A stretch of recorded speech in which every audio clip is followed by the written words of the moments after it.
a man with blood group A marries a woman with blood group B.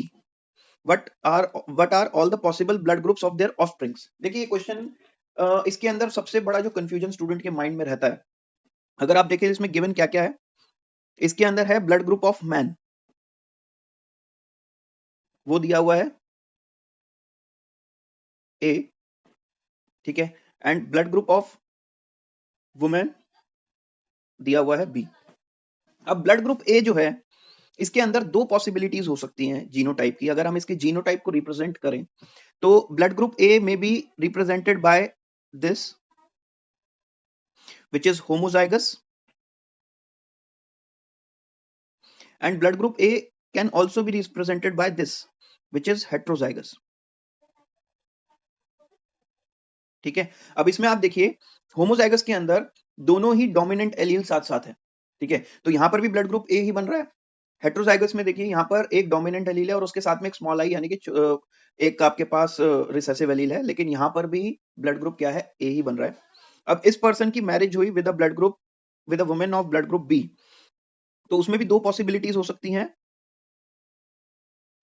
और तो अक्सर student के mind में कंफ्यूजन ये रहता है कि अगर किसी का ब्लड ग्रुप ए है तो हम उसमें ये वाला कंसीडर करें या ये वाला कंसीडर करें।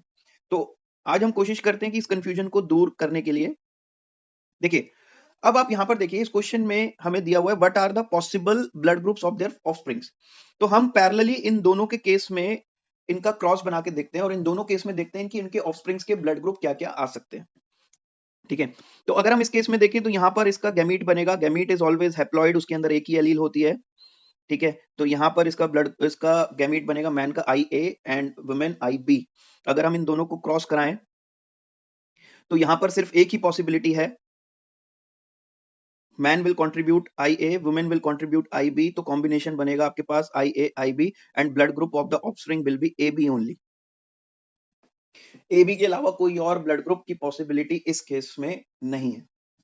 ठीक है, वहीं पर अगर हम इस केस में बात करें तो यहाँ पर आपके पास मैन गैमीट्स बनेंगे I A and small I, women के केस में गैमीट्स बनेंगे आई ए एंड स्मॉल आई। ठीक है, ये मैक्सिमम पॉसिबिलिटीज हैं गैमीट्स की जो बन सकते हैं इस केस में। ठीक है, इनको क्रॉस करा के देखते हैं तो यहां पर आपके पास एक ऑफस्प्रिंग आ जाएगा आई ए आई बी, यहां पर I B small I A small I और स्मॉल आई स्मॉल आई।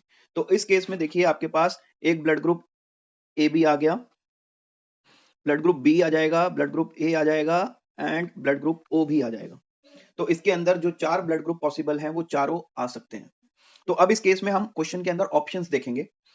पहले इस वाले केस को हम साइड करते हैं। इस केस में हमारे पास सिर्फ ए बी ब्लड ग्रुप आ सकता था, तो ऐसा कोई ऑप्शन हमारे पास नहीं बन रहा है, तो इसका मतलब जो हमारा केस था वो ये वाला नहीं है, this is crossed and this is removed, right. तो इसका मतलब जो पेरेंट्स के जो जीनोटाइप थे वो आई ए स्मॉल आई और आई बी स्मॉल आई थे, और उसके कारण ऑफस्प्रिंग में चारों टाइप के ब्लड ग्रुप आ सकते हैं, चारों टाइप के ब्लड ग्रुप पॉसिबल है। ठीक है, तो इसका आंसर हो जाएगा ये। ठीक है, तो इस क्वेश्चन को इसीलिए मैंने इंक्लूड किया क्योंकि मैक्सिमम टाइम पर हमने देखा है कि स्टूडेंट के माइंड में कंफ्यूजन हमेशा ये रहता है कि अगर मैन का ब्लड ग्रुप ए है तो वो उसमें मैन का जीनोटाइप क्या ले, होमोजाइगस लें आई ए लें, हेट्रोजाइगस ले आई ए स्मॉल आई ले। तो उस कंफ्यूजन को इस तरीके से दूर किया जा सकता है। और जैसे जैसे आप और क्वेश्चंस प्रैक्टिस करोगे, ज्यादा से ज्यादा क्वेश्चन प्रैक्टिस करोगे, ये आपको करने की भी जरूरत नहीं पड़ेगी, आपके माइंड में ऑटोमेटिकली चीज क्लिक होगी कि हमें किस डायरेक्शन में आगे बढ़ना है।